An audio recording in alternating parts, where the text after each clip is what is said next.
కైలాసగిరిపై నిర్మించిన ప్రతిష్టాత్మక glass bridge చివరకు ప్రారంభానికి సిద్ధమైంది.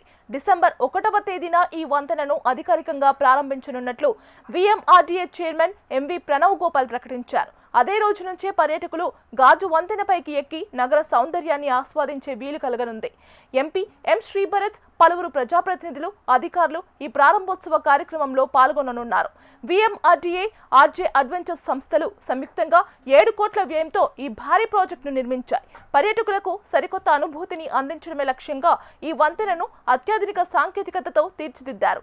కేరళలోని 40 మీటర్ల గాజు వంతెన ఇప్పటి వరకు దేశంలో పొడవైనదిగా గుర్తింపు పొందింది. అయితే కైలాసగిరి గ్లాస్ బ్రిడ్జ్ 50 మీటర్ల పొడవుతో ఆ రికార్డును అధిగమించింది.